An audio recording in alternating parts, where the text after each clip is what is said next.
परिषद नाही, ज्या शिक्षण संस्था आहेत त्यांचेही बेहाल आहेत.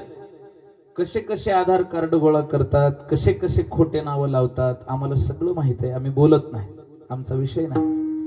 म्हणून माझी महाराष्ट्र शासनाला विनंती आहे, वारकरी शिक्षण संस्थेलाच अनुदान द्यायला सुरू करा. कारण की धर्माचं कार्य टिकवणारी ही मंडळी सत्य वागतात, त्यांच्याकडे सत्यानं विद्यार्थी असतात आणि ह्या मंडळीला खऱ्या अर्थानं सहकार्याची गरज आहे. एखाद दोन शिक्षक ही मंडळी स्वतः उपलब्ध करून लावतील, पण अशा कारण सांगतो तुम्हाला, हा विनोद नाही. मदरशांना अनुदान कसं काय मिळते, काय कारण आहे मिळण्याचं? तिथं अशी काय खिचडी नेमकी शिजते नेमकी, किंवा असं काय तिथं विशेष देशाच्या हिताचं घडतंय? मग मदरशाला जर अनुदान मिळू शकतं उर्दू बोर्डाच्या माध्यमातून, तर एक वारकरी संप्रदायाचं बोर्ड स्थापन करून त्या माध्यमातून महाराष्ट्रातल्या तमाम जे खऱ्यानं कार्य करणारे, जसं मंजाजी महाराजांची संस्था आहे, जे खऱ्यानं कार्य करणारे आहेत त्यांना महाराष्ट्र शासनाने अनुदान द्यायलाच पाहिजे. आणि नुसतं अनुदान नाही, प्रत्येक ह्या वारकरी शिक्षण संस्थेत शिकलेल्या विद्यार्थ्याला इथल्या संस्थेचा टीसी घेऊन पुढे ऍडमिशन त्याला कॉलेजला महाविद्यालयात मिळालं पाहिजे. ही सुद्धा माझी अत्यंत प्रामाणिक मागणी शासनाकडे आहे. आणि हे होऊ शकतं, फक्त गरज आहे ती वारकरी शिक्षण संस्था ज्यांच्या ज्यांच्या आहेत त्यांनी संघटित होण्याची, त्यांनी एकत्र येण्याची. कारण ज्या सध्याच्या बोगस शिक्षण संस्था आणि त्यांचं जे काही बोगस काम चालू आहे ते अत्यंत निंदनीय, घृणास्पद आहे. शिकवल्या तर काहीच जात नाही, विद्यार्थी घडवले काहीच जात नाहीत. आणि महाराष्ट्राला कलंक असलेल्या हजारो शिक्षण संस्था, मध्ये मध्ये एक दोन अधिकारी कडक आले, त्यांनी कॉपीवर थोडं बंधन आणलं. पण आज काय चालू आहे? फक्त कॅमेरा. What camera? कॅमेऱ्याच्या आड काय चालतं तेही आम्हाला माहिती आहे. अब कलंक आहे त्या शिक्षण संस्था महाराष्ट्राला. पण इथं सत्याचं शिक्षण आहे, धर्माचं शिक्षण आहे. म्हणून त्या शिक्षण संस्थांना जे अनुदान देतात ते बंद करा, कारण त्या संस्था अशा तशा बंद पडणारच आहेत 4-2 वर्ष. जिल्हा परिषद तर मोडकळीसच आलेत जमा. अहो काही काही जिल्हा परिषद मध्ये जनावर बांधलेत का नाही? काय कामाचं आहे? मग तेच अनुदान जर इकडं वळवलं तर फक्त एक आहे की साधू संतांच्या मार्गदर्शनानं कष्टानं आता वारकरी शिक्षण संस्थेला काय मिळतं? काहीच नाही ना. स्वतःच्या मेहनतीने, श्रमाने, कष्टाने 4 माणसांना गोळा करून, 1000 माणसांचं सहकार्य, 1-1 रुपया गोळा करून अशा संस्था उभा होणं सोपी गोष्ट नाही. ह्याच्यासाठी काय श्रम, किती मेहनत आहेत मंजाजी महाराजांना माहिती आहे. सोपं नाही. पण ह्या जरी उभ्या राहिल्या तरी ह्या संस्था चालवणंही सोपं नाही. कारण की पालक किती देणार आहेत देऊन देऊन? 1 पोतं ज्वारी, 1 पोतं तांदूळ, ह्याच्यापेक्षा काय देणं होणार आहे? आणि गरिबांची मुलं असतात, ऊसतोड कामगारांची मुलं असतात, सामान्य कुटुंबातून येणारे. आता हायफाय आहेत ते तर 2 लाख भरून घालायच लागलेत की इंग्लिश स्कूलला. खोट आहे का माझं? सांगा. जास्त व्यवहारी बी प्रॅक्टिकल बोलतोय मी, बरोबर आहे का नाही? माझं स्पष्ट म्हणणं आहे की वारकरी शिक्षण संस्थेला महाराष्ट्र शासनाने अनुदान सुरू करावं, एक बोर्ड स्थापन करावा.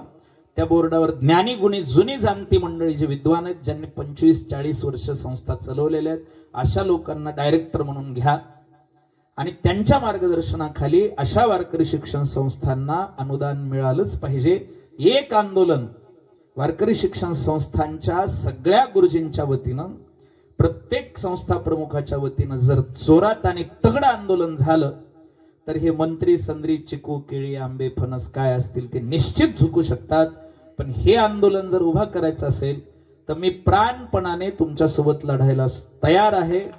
माझी जेवढी ताकद लावता येईल मी लावायला तयार आहे. पण मला सहकार्य करा, किंवा तुम्ही कुणीही पुढाकार घ्या. मी म्हणत नाही की मीच केलं पाहिजे, माझं काम आहे पेटवणे, पुढं पेटत चलते पुन्हा. आणि माझी इच्छा आहे हे कार्य झालं पाहिजे. वारकरी शिक्षण संस्थेला जिथं आध्यात्मिक शिक्षण दिलं जातं तिथं अनुदान द्या.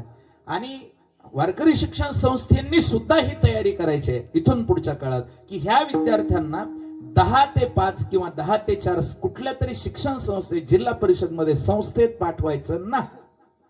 तेही शिक्षण आपण इथंच द्यायचंय. कारण 70% अध्यात्म आणि 30% शिक्षण जर एकत्र वारकरी शिक्षण संस्थेत मिळायला लागलं, इंग्रजी, हिंदी, गणित, भूगोल, इतिहास काय असतात विषय असून असं काय शिकवायला ते काय येतं त्यांना? इथं असतील शिक्षक मंडळी, माझा राग करायचा तर करा, मी राग सहन करायला तयार आहे. काय 4-2 संस्थानिकांना माझा राग येऊ शकतो, मला मान्य आहे ते गोष्ट. पण माझं म्हणणं काय आहे का, 2 शिक्षक आम्ही इथं उपलब्ध करू, इंग्रजी, मराठी, गणित सगळं इथं शिकू, फक्त आम्हाला मदतीची गरज आहे शासनाच्या. आणि वारकरी शिक्षण संस्था स्वायत्त झाली, संपूर्ण झाली, तर संस्थेतल्या विद्यार्थ्यांना 10 ते 4 बाहेर जायची गरज नाही. सकाळपासून संध्याकाळपर्यंत इंग्रजी, गणित, हिंदी, भूगोल विषयासहित इथंच जर मिळत असेल तर काय गरज आहे कुणाची पाय धरायची, पाय चाटायची? काय गरज आहे? कशासाठी करायचं? हे सगळं आपणही करू शकतो, पण हे वारकरी शिक्षण संस्था ज्यांच्या आहेत त्यांनी ही देखील तयारी पुढच्या काळात कंबर कसून केली पाहिजे की अध्यात्म शिक्षणाबरोबर आपल्याच संस्थेत विद्यार्थ्याला बाहेर जायची गरजच नाही, एक आश्रम शाळेच्या लेवलची तयारी, आणि त्या माध्यमातून जर वारकरी संप्रदाय उभा राहिला, आणि ह्याच माध्यमातून उभा राहणार आहे. जुने भजने भजन शिकवायलेत का? साधा प्रश्न विचारला. नवीन पोरग टाळ घेऊन आलं की म्हणते तुझं चुकलंय सरक, की पोरग म्हणते इतकं चुकत असल्यावर यायचंच कशाला बाहेर, पुन्हा येतच नाही ना. मग संप्रदाय कसं टिकणार, भक्ती अध्यात्म कसं टिकणार आहे मला सांगा. हे टिकविण्यासाठी शासनाच्या मदतीची गरज आहे. मी म्हणत नाही दगड घालायचं, आंदोलन करायचं, आपलं टाळ मृदंग घेऊन करू, निवेदन देऊ, बघू तर प्रयत्न करून. माझं आव्हान आहे सगळ्या वारकरी शिक्षण संस्थेच्या प्रमुखांना, जे आदरणीय मंडळी आहेत, तुम्ही म्हणाल तुम्ही म्हणणारे कोण? मी म्हणणारा कोणी नाही, फक्त ज्याला तळमळ वाटते तो एक सामान्य व्यक्ती आहे मी, बाकी काहीच नाही. विठ्ठल विठ्ठल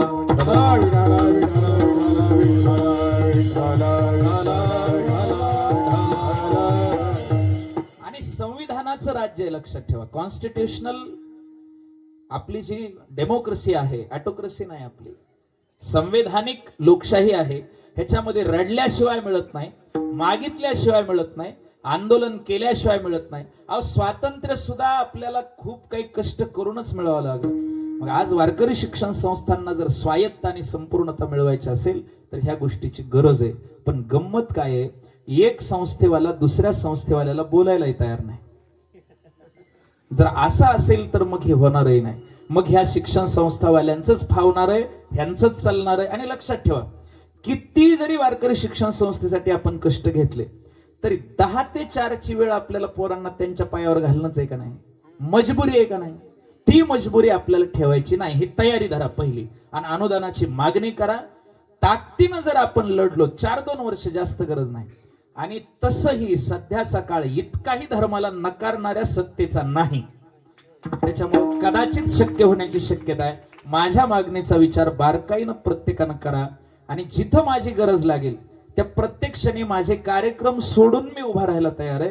माझी पूर्ण प्राणपणानं तयारी आहे ह्या गोष्टीला सहकार्य करण्यासाठी. विठ्ठल विठ्ठल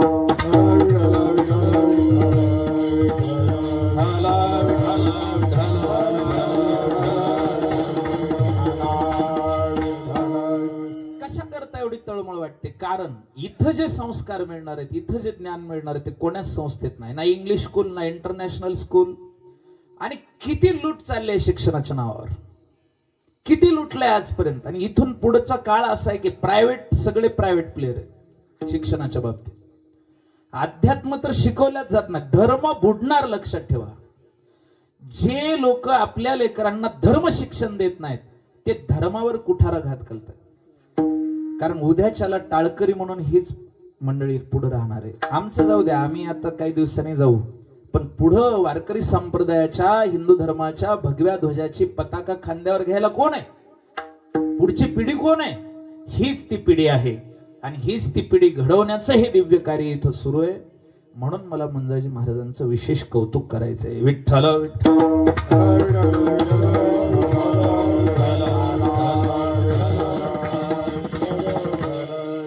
काय जण म्हणतील, महाराज मग ही जी संस्थेतून निघणारे ते व्यवसायच करायलेत की काय बिघडायले? व्यवसाय जरी केला समजा तुमच्या भाषेत, ते व्यवसाय नाही करायले, त्यांना परमार्थ करायला गरज लागते, म्हणून अर्थ सहकार्याची गरज आहे. लक्षात ठेवा, धंदा करायचा म्हणल्यावर त्यांनी कोणताही केला असता. खरे पैसे कशात आहेत हे आम्ही सांगायची गरज आहे का?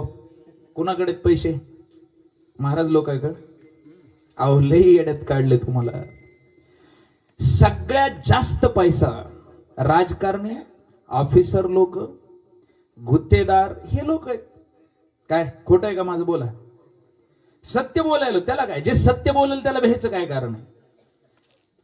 आता जे बडे बडे प्लेयर आहेत भारतातले, मी नावं घ्यायची गरज नाही, तुम्हाला माहिती आहेत 2-4 नाव. एक जणाचं 35व्या मजल्यावर हेलिकॉप्टर उतरत आहे, कळलं तुम्हाला? संकेत काय आहेत माझे ते.